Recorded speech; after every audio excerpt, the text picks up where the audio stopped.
right now. Pittsburgh's best sports show is about to begin. Call us or tweet us. We've got things to talk about on the Ireland Contracting Nightly Sports Call.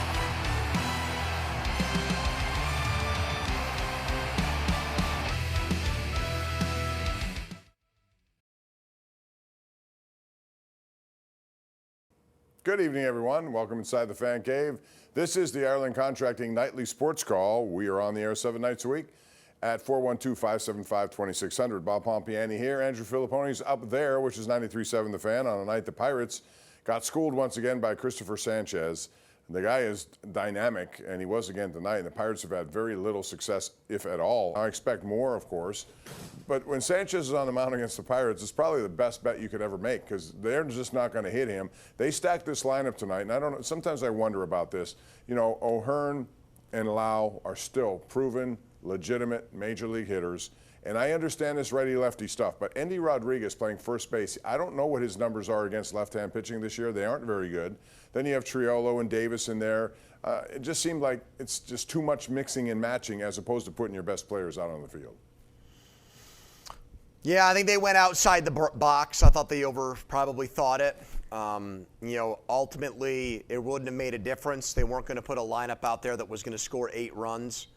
So really what you do in these situations is this is one of those games where you're going to lose probably 30 games a year where you have no shot in baseball and probably win 30 where you dominate as well. So, the thing about Lau and O'Hearn, especially Lau, is that his numbers against lefties are not good. And he's been so unbelievably productive against right-handed pitching that it covers up for that. But if they were to ever get into a series against a team with a couple of big lefties, I doubt, I'm not just talking about the playoffs in October. I'm saying maybe September when you're trying to make the postseason. It would be interesting if they did something like this and sat 2 of their best players. I would think they wouldn't.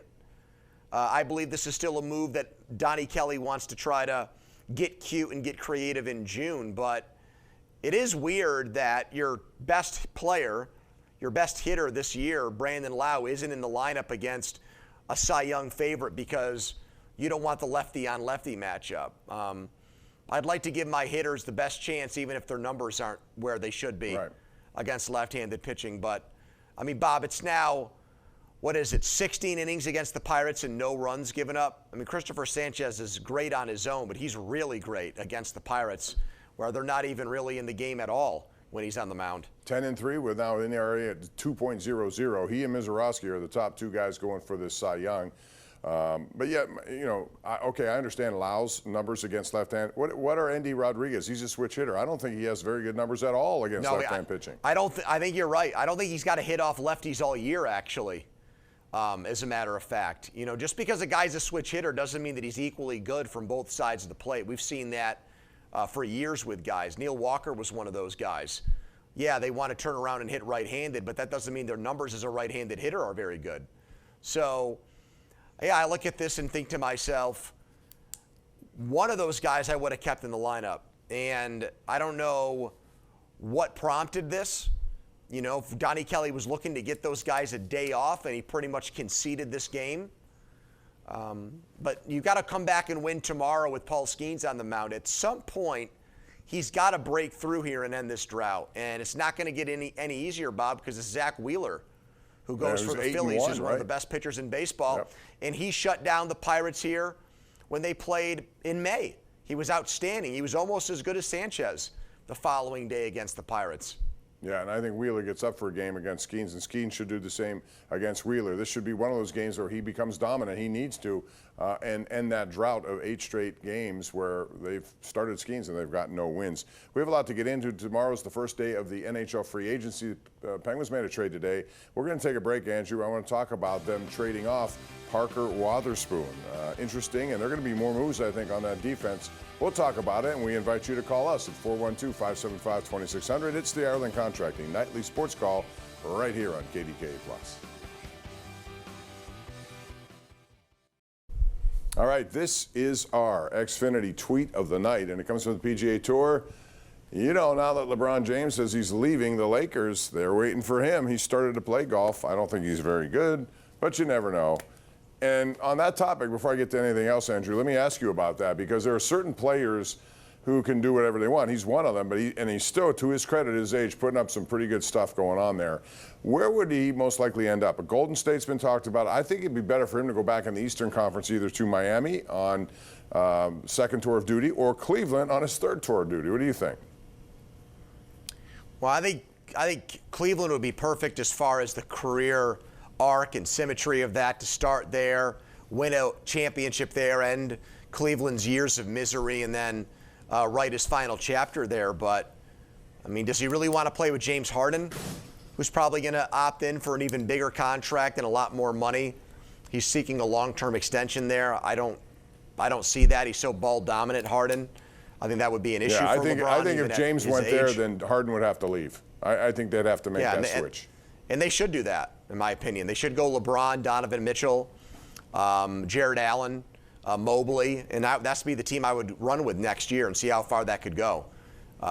Instead of bringing back James Harden, who you know is a bust in the playoffs every year. But all the rumor is that he wants to go play with Steph Curry in Golden State, which is weird to me because Golden State beat him in the finals a couple times. And that just, I don't know, that doesn't sit right with me. That would be like... It's like Kevin Durant leaving to going to just take me to a team that I could win with. But I don't think Golden State's going to win. That would be like Michael Jordan going to the Pistons or the Knicks. That just seems weird to me. All right, you see our KDKA.com/Connect poll of the night, brought to you by Penn West University. Will Jason Robertson be a Pittsburgh Penguin by the end of the day tomorrow? That's a lot of talk. Ooh. This is a guy, if you go restricted route, you got to give up 4 #1 picks. If you try to make a deal, as Seattle did, they had an offer of 3 and another player. He's going to command a lot of money, which the Penguins have. They made a couple of moves today. We'll start with Robertson. Yes or no? Do you think he's going to end up here? You know, I don't, but I think that there's a better chance of it happening than some Penguins fans might think, because we haven't heard Robertson rule out the Penguins the way that he did St. Louis, San Jose, Ottawa. We know, according to Elliot Friedman, that they had extensive talks at the draft to the point where people around the league thought there was momentum building towards a trade. So if Robertson is open to playing with the Penguins, if Kyle Dubas is willing to pay him to play here, which is he wants $14 million a year, that's the estimated total, and the Penguins are willing to give up the picks, then I give it a decent shot.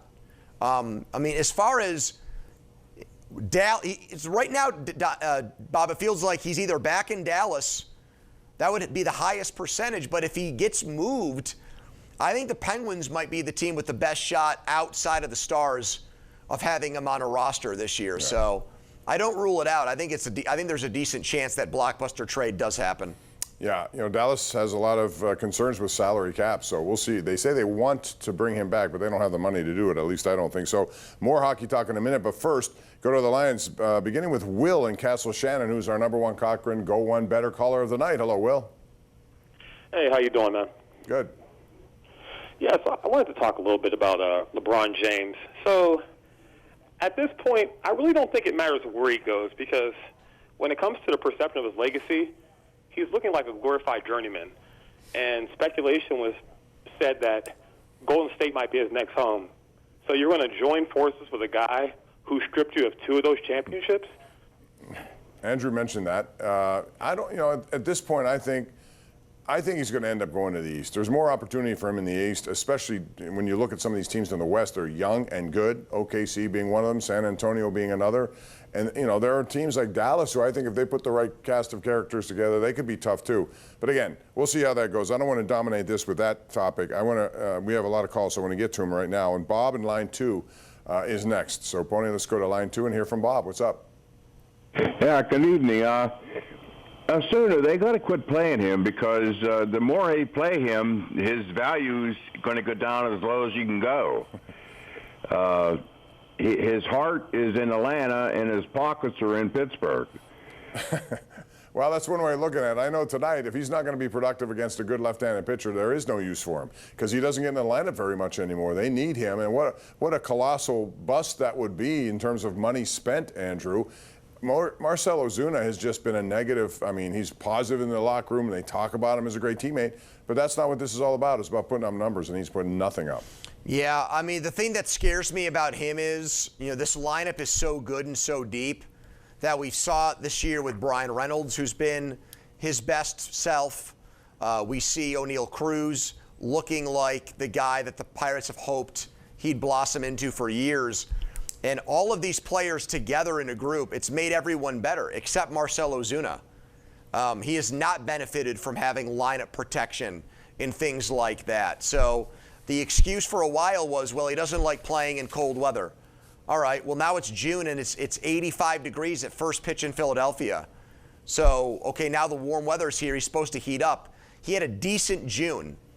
He had a semi-productive June. He didn't have a super productive month, though, because he didn't play enough, to your point. So I think he's just a guy that platoons, and they didn't bring him here for $10.5 million that could turn into $12+ million to have him platoon, Bob. They did not do that. And so right now it looks like a big mistake by the Pirates, and if they miss the playoffs, they'll wonder what they could have done with that money instead of bringing Ozuna here. Yeah, especially with a guy like Esmeralda Valdez doing what he's doing.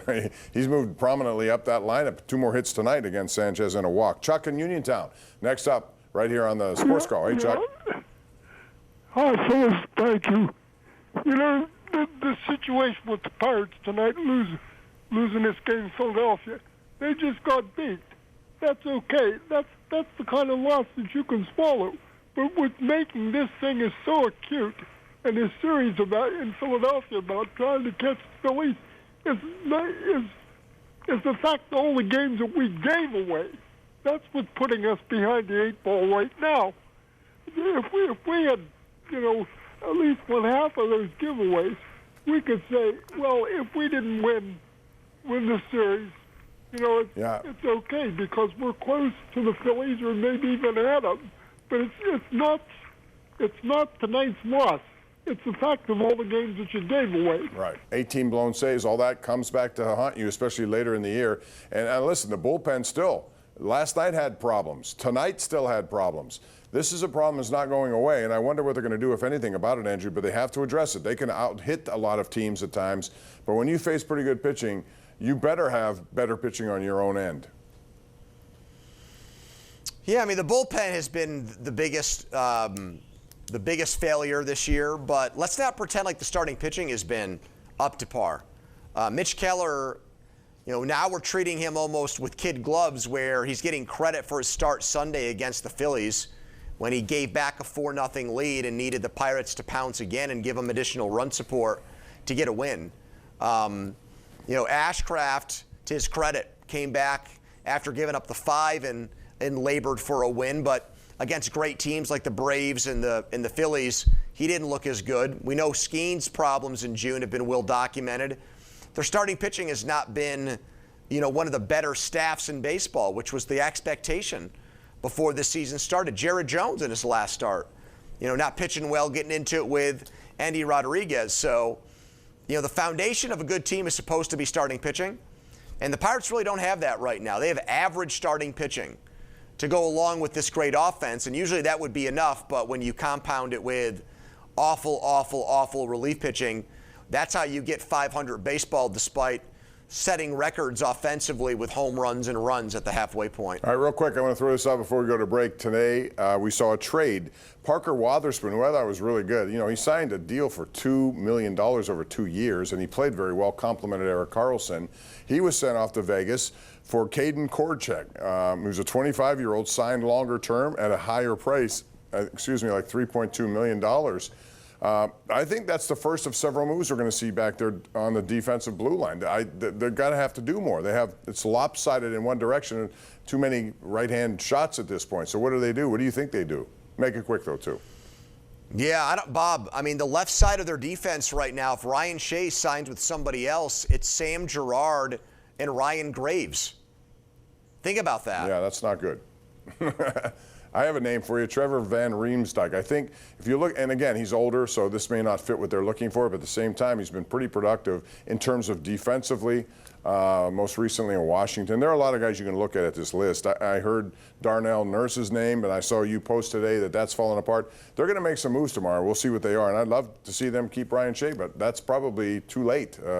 They could have done that any time before now. So we'll take a break, come back with more right here on the Ireland Contracting Nightly Sports Call on KDKA+.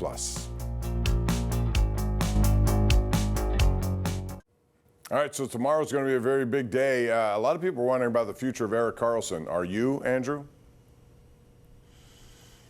Somewhat. I mean, he has total control over where he goes because of that no movement clause. Ottawa's been bandied about locally, but I haven't really heard anybody in the national hockey media connect those dots. I'll give you a kind of an interesting name here, Bob. It's not a defenseman. It's a forward. It's kind of an Anthony Mantha situation. Patrick Laine, who once upon a time was viewed as a star in this league. Yeah. I've heard, and he's still in his 20s, I've heard he's got family here, which is kind of interesting. So maybe he would take a very low prove-it deal like Mantha and see if he can be the next Penguin to score 30 goals in a season out of nowhere. I'll tell you what, if his shot is on, he has one of the most lethal shots you're going to see in the NHL. And he came on strong, and then all of a sudden things have not worked well for him. I would be interested in that. I really would, especially if it's for 1 year at a reasonable price, and then you cash in later. Or he does well enough, and maybe at the trade deadline you flip him too. There are a lot of things in play here. We'll see how it goes tomorrow. Tomorrow it's Skeens versus Wheeler. Your early take on this? You have 30 seconds. Are people going to be watching that over the World Cup? What are the ratings going to look like in Pittsburgh? That's you know that true. inside and out, Bob. More people watching Skeens or the World Cup at the same time tomorrow. I think here it's going to be Skeens, but there's going to be a big population watching the USA against Bosnia. Pony, thanks very much. Appreciate it. We'll do it again next week. We'll see you. Have a good night, and thank you all for watching the Ireland Contracting Nightly Sports Call right here on KDKA+. We'll see you tomorrow.